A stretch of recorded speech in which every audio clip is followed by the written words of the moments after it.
New post-war Old Dutch cleanser, famous for chasing dirt, presents Nick Carter, famous for chasing crime.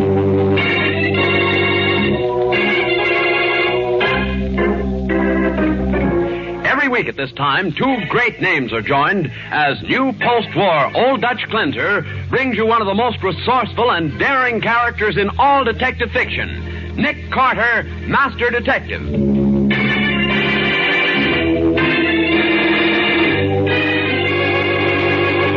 Nick, I'd like to know why you've shut up like a clam ever since we had our soup. Oh, I didn't mean to, Patsy. I've been thinking. Well, that's good. What about? Marriage. Well, why, Nick. Mm-hmm. Marriage is the only way to solve a murder.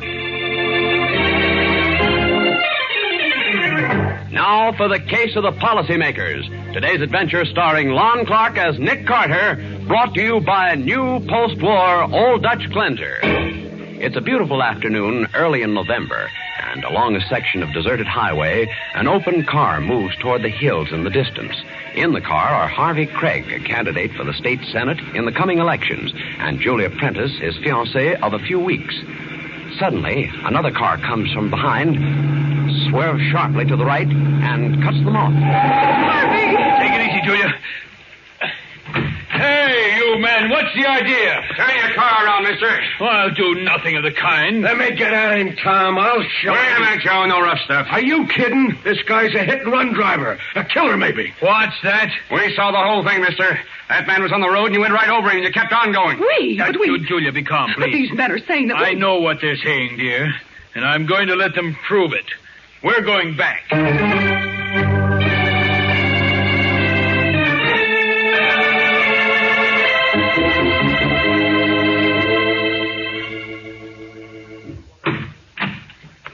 There he is, mister. Exactly the way you left him. Exactly the way you and Joe left him. Harvey. Don't worry, Julia. That man on the road's a friend of theirs, a co-partner. But when I get through with him... But he seems to be unconscious. I'll show you how unconscious he is. Come on, you get up. Get up, the act is over. Are you... What's the matter, Harvey? This man is dead. Oh, no. Well, mister, this ought to convince you he wasn't a friend of ours. You killed him. Cut it out, pal. That ain't going to get you out of a manslaughter rap. You murdered him, and then you followed me from the city. What's the idea? Who's paying you to do this to me? Paying us? That's a laugh. What are you doing, Joe? Checking this guy for identification. Harvey, we can't let these men get away with this. There must be some way of... Hey, look at this, Tom. I found it in the dead guy's pocket. An insurance policy for $50,000. I see. Taken out by Frank Hudson. That must be the dead guy's name. Never mind that. Look and see who's the beneficiary. Yeah. It's Harvey Craig. What? Good heavens. He's the guy that's running for the state senate. Harvey, how does it happen that your name is on this? Hey, wait a minute. This guy's Harvey Craig. Look. So that's the angle, huh? A murder frame-up. It's tough, Your Honor. Well, Julia, this is it. The end of a career. But why? You can prove that you don't know that man, that Frank Hudson. Maybe, but suppose I've been set up for the perfect rap. Look, Bud, we're a couple of reasonable guys. You pay us the face value of that policy of $50,000, and we destroy the policy and forget what we saw. We even make the corpse disappear. What do you say? Harvey, you're not going to do it. I'm afraid I am, Julia. Because if I don't, neither of us will live to tell the story. I see what you mean. Let's go back to town.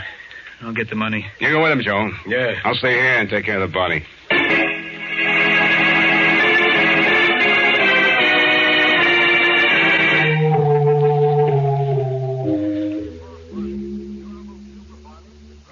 And that's the whole story, Nick.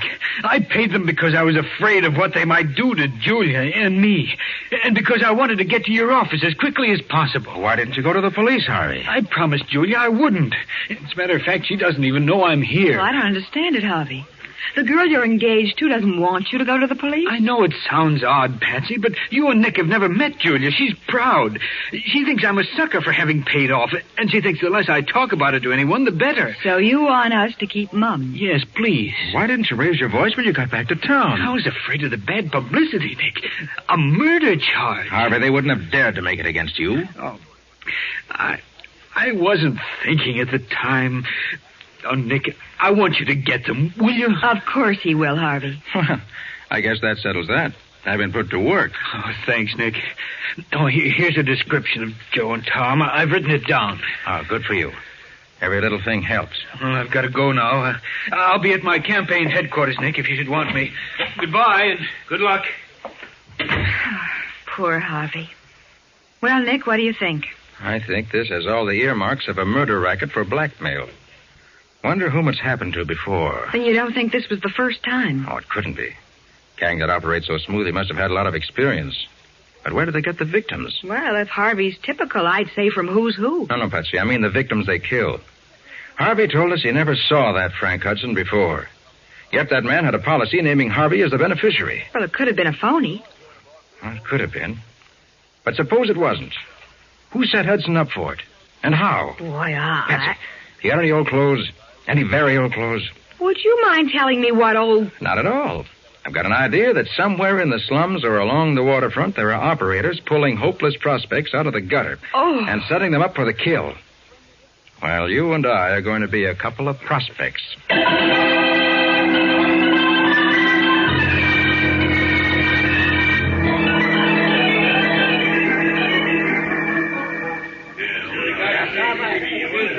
But how much longer, Nick? We've been to every waterfront dive in town. Oh, Patsy. 2 whole weeks of living in rags. Well, that's the detective business. Oh, go into your act. We're being watched. Oh, why did I ever marry you? You were going to buy me a swell house and fur coats. I was going to be a grand lady. Well, it's not my fault my plans didn't work out. All I need is one real break. One real break. That's what I've been hearing for years. Well, I wish you'd break your neck. Oh, fuck. Lay off, will you? Oh, why did I ever marry you? No place to live, no decent clothes to wear. You never even had a job. Well, maybe you think jobs grow on trees. Maybe they do, mister. What? And what do you want? Tom's name. You're in trouble, pal. It's none of your business. You wouldn't talk so loudly. I couldn't help it, Henry. I'm so fed up. Yeah, she's got a right to be. She's hungry. She's got no place to live. Why don't you go take a walk? Maybe I got a job for you, Henry. What? For you too, baby, but don't count on it. I'm over the outside guy. I got a boss. What kind of work will this be? It depends. You interested? Oh, yes. How about Mabel? I don't care what it is, Henry. You're going to work if it kills you. Let's go, Mr. Tom.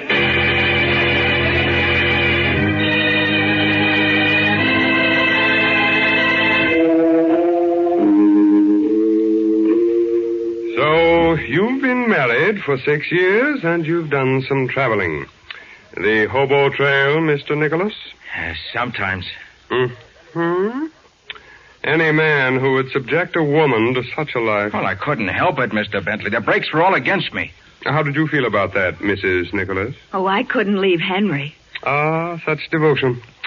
Well, I need a couple in my house. Naturally, you've never been a butler, Mr. Nicholas. No. No, sir. No, sir. That's better. I see you learn quickly. You'll keep this place in order, and you'll see that it's dusted. Yes, sir. And now, Mrs. Nicholas, can you cook? Sure. Yes, sir, Mr. Bentley. Good. My tastes are very simple. We'll get along. Tom. Yeah? These people are going to stay in the room on the 4th floor. Okay. Ask Joe to prepare it for them. Okay, Mr. Bentley. Do we go with him? No. You wait here. If you're wondering about my 2 men, Tom and Joe, they live here with me. I prefer them to dogs. Oh, we weren't wondering, Mr. Bentley. Good. You'll make the ideal butler. Now, there's one matter that must be settled before we begin our relationship. Yeah? As you see, I have many valuables in this house. Rare paintings, antique vases, so forth. Oh, you don't think we'd steal from you, Mr. Bentley? It's happened before, my dear lady. And so I have one strict policy in this establishment. All my employees must be bonded. Ah, I see. Do you object, Mr. Nicholas? Oh, no. It's all right with me, sir. Yes. I'll have the forms here sometime tomorrow morning. In the meantime... Excuse me, Miss Bentley. What is it, Tom? Joe's on his way up to the room. You want me to show him where to go? Oh, they'll find it. Fourth floor, Mr. Nicholas. Then turn to the left. Yes, sir. Come along, Mabel. Yes, Henry. I didn't do so bad, did I, Mr. Bentley? 2 instead of 1. Yeah. Why don't we give him the insurance business? We don't know anything about them, Tom. A couple of hard luck bums, that's all. I wonder. The lady had clean fingernails.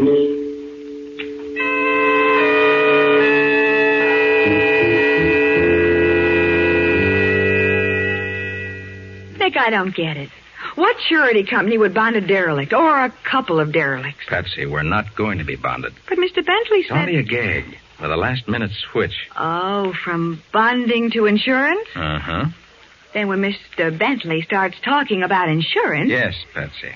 I think I'll let some air into this room. But, Nick, in the Frank Hudson policy Harvey told us about, Bentley wasn't the beneficiary. You're not on your toes tonight, Patsy. Well, I'm only trying to put myself in the place of an intended victim. Don't try. You're right in it. But I'd become suspicious of a policy that didn't make Bentley the beneficiary. It's no use. Window's sealed shut. It's what? Sealed. It's glass, barrier to the outside. But why? Just in case someone should want to yell for help. Oh. Does that answer your questions about the policy?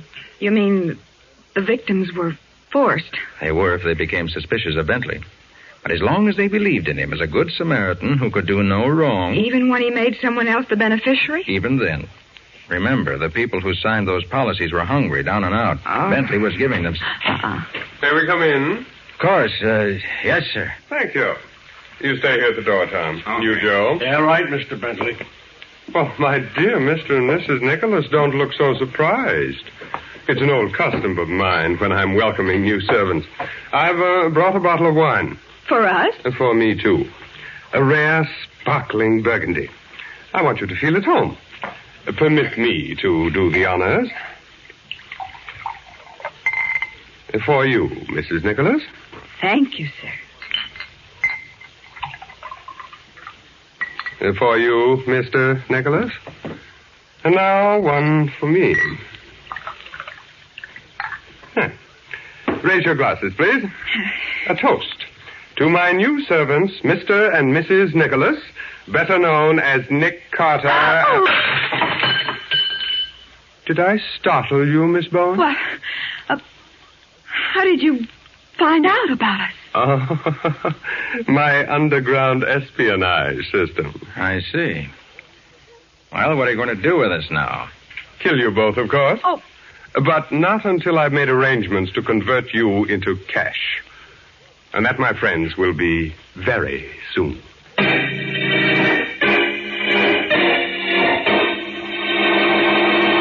So, Bentley has found out Nick and Patsy, and behind him are 2 men with guns. We'll see what happens in just a moment. Now, back to the case of the policymakers. Today's adventure with Nick Carter, brought to you by new post-war Old Dutch Cleanser. It is several hours later, and in Bentley's luxurious library, Nick and Patsy are sitting near the desk, surrounded by Tom, Joe, and Bentley. Here's the forms, Mr. Bentley. All filled out and ready for the signature. Oh, thank you, Tom. Give Mr. Carter his. Your application for insurance, Mr. Carter. You're asking for $250,000. Don't you rate me too high, Bentley? Oh, no, not too high for a man of your reputation and connections. Here's your application, sister. Yes. Forgive us, Miss Bowen, but we think you're worth only $100,000. I'm not worth anything to you. You'll let me be the judge of that, won't you? Well, so Jackson Phillips is going to be my beneficiary. Why not? He's our city's leading banker. Now, Miss Bowen, your beneficiary is Mortimer Evans, the department store owner. He knows you quite well, personally, and by your extensive charge account. It won't do you a bit of good, Bentley. We'll see. Please sign these applications. You're not going to send our friends up for blackmail? Oh, a very harsh word, Mr. Carter. Let me go to work on them, Mr. Bentley. Oh, Joe, you're much too temperamental. But it's no dice if we don't get their signatures. This ain't like the other jobs we done. We're shooting for big dough now. We gotta have their signatures in their own handwriting. We'll have them, Joe, but without your methods. What's wrong with my methods? Oh, they're much too crude for present company. Oh. I'm sure that Mr. Carter and Miss Bowen will prefer my more scientific methods of persuasion.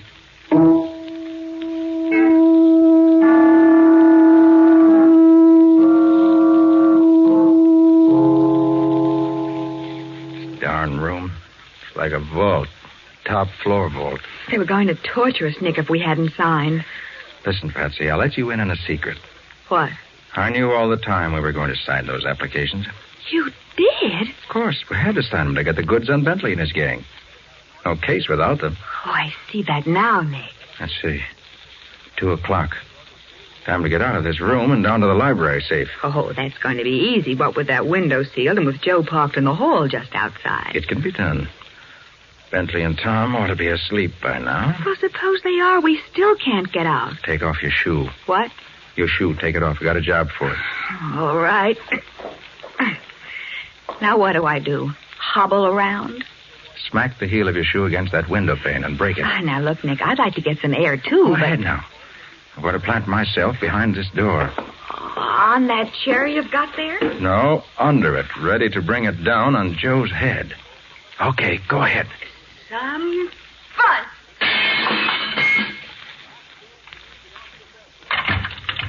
Hey, what's the idea of breaking it? Ow!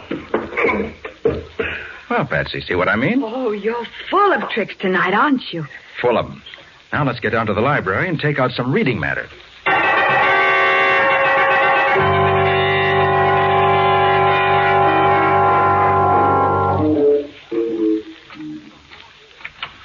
Nick, can't you get it open? I don't know. It's been a long time since I opened a safe without knowing the combination. Well, have you got enough light? Yeah. It's a lucky thing we found this flashlight in Bentley's desk drawer. And look at the size of it. Why, it must be 10 inches long. And it weighs close to... There goes the bolt. Now for some quick research. You need help? Yeah, just bring the light closer. Yeah. Look, Patsy. Policy blanks. A stack of them. Mr. Bentley had plans for a future, didn't he? Let's see what's in this drawer. Are they there, Nick? The applications we signed? Yes, here they are. Good. Now, we'll make a bundle of all this evidence and then lock up the safe, just in case. Oh, we're not going back upstairs, Nick. Of course not. We're phoning the police. That's much better. Nick. Yes, quiet. Someone's walking outside in the hall. You didn't close the door, Patsy. Oh, I forgot. They've seen the flashlight. Oh, they won't see us. Let's get behind them. You're quiet.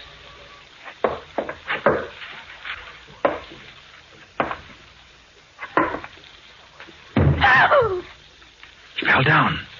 Turn on the flash. Nick, look.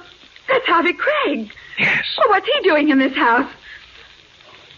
He just died. Oh. Murdered. Unless I don't know what I'm talking about. Oh. Don't you see it, Patsy? See what? This whole dirty business. How did Harvey Craig get to this house? Who brought him? Someone turned the lights on. So, you finally figured it out, Mr. Nick Carter. What? Who's she? You're Julia Prentice, aren't you? Yes, I brought Harvey here. He shouldn't have told you what happened to us on the road. You killed him? We had some wine, honey. Harvey's glass had poison in it. Oh. Stay where you are, Carter.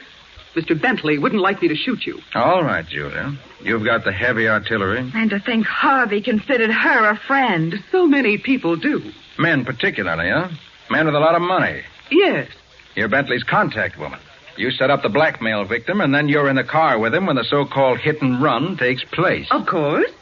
The right place and the right time are very important in our business. How did you know we were in this house? We didn't see you. I saw you, Miss Bowen, and I recognized Mr. Carter from his newspaper pictures. A peephole in the wall of your room upstairs, Mrs. Nicholas. Oh, Nick, we never had a chance. Let's say you might have had one if you didn't have clean fingernails. Clean A bad habit, Miss Bowen, when your life depends on it. Bentley phoned me in town. I came, I saw, and I couldn't believe my eyes. Well, what happens now, Julia? There's a little room in the cellar I'd like to have you see. Oh? It's not much of a room, but it's escape-proof. And we want so much to see you again tomorrow. That is when we'll need you.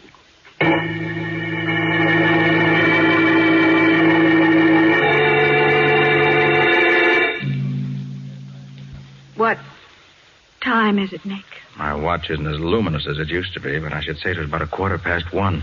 Day, night, or eternity? Afternoon, Patsy. Hey, you're not losing your nerve, are you?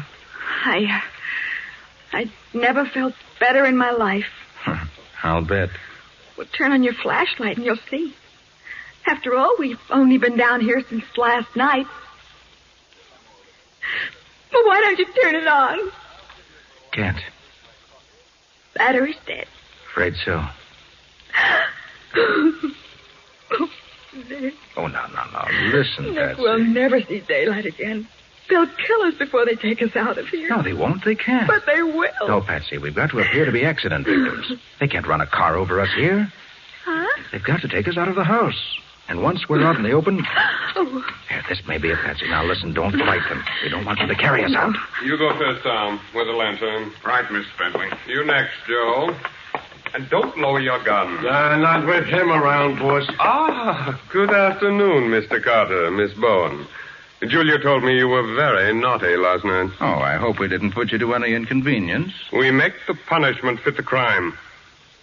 Come here, Miss Bowen. I like it where I am. Ah, me. We're going to have trouble.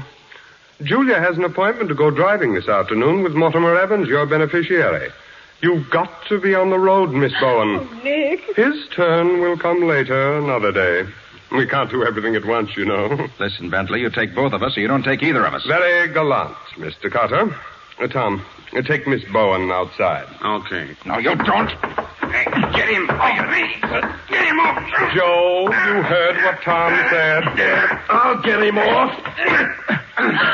Nick! That tap with my gun makes me even for last night. Come along, Miss Bowen. You killed him. Let me go. Nick! Now, my dear. It won't do you a bit of good to struggle. Julia has an appointment, and you must help her keep it.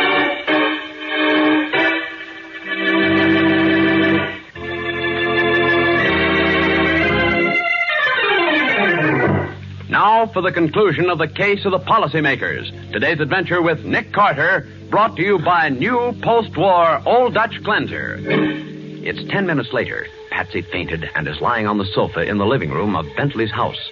Nearby, Bentley and Julia are discussing their plans with Tom and Joe over a road map which is on the table. Now, this is the exact point in the road where you're to be. Can't we use the same road for a change, Mr. Bentley? Listen to Julia, Joe, and don't ask so many questions. Mortimer Evans and I will pass that point about 3:30. Now, what time do you have?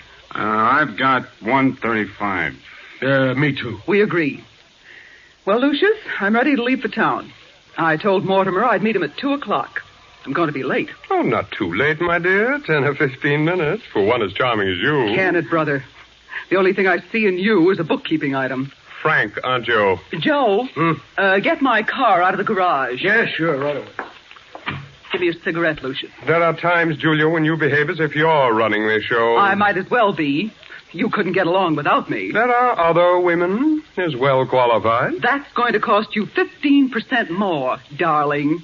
What? Another bookkeeping item. I was going to talk to you about that later, but since you brought it up... Now, look here, I Julia. want 45% from now on. You can have the 25% I've been getting. Now, wait a minute. If There's no use arguing. I tell you that... Crazy. Why, Am I interrupting something? Nick Carter. He's got a gun. Falling out among thieves, huh? Well, you won't have to worry about percentages anymore. Or maybe you should worry about the percentages. Because from now on, they're all against you. Operator, give me police headquarters.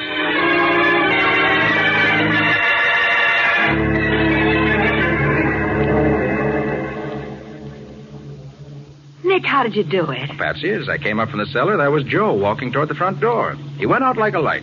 Of course, I had to hit him Oh, first. that's not what I mean, Nick. Then I took his gun and made the grand entrance. They were No, you don't understand. I mean, how did you get out of that cellar room? It was simple. I took the door off its hinges. What? With Bentley's flashlight. You mean you used that flashlight to unhinge the door? Mm-hmm. It was heavy enough to drive the pins out of the hinges very neatly. Why, but I didn't hear Of course not. I muffled the noise with my coat. Honest, Nick. When I saw you on the floor, unconscious, I thought... Ooh, I wasn't unconscious.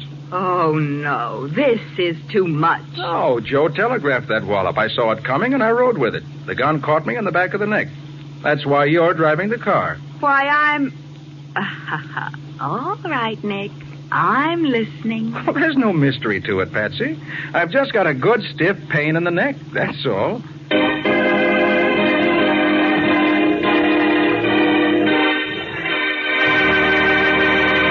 Can you tell us something about the story new post-war Old Dutch cleanser is going to bring us next week, Nick? Well, Bob, next week we're going to meet a young contractor who helped us track a killer by trying to build a garage on an imaginary street. And Nick found the killer by listening to a talking typewriter. A talking typewriter? Imaginary streets?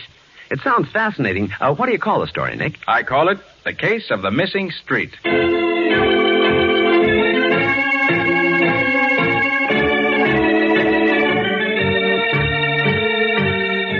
Nick Carter, Master Detective, is presented each week at this time by the Cudahy Packing Company. It is produced and directed by Jock McGregor and is copyrighted by Street and Smith Publications, Incorporated. Charlotte Manson is featured as Patsy. Today's script was written by Stedman Coles. Original music is played by Henry Silverne. This program is fictional, and any resemblance to actual persons living or dead is purely coincidental. This is Bob Martin saying, when minutes count, use new post-war Old Dutch cleanser.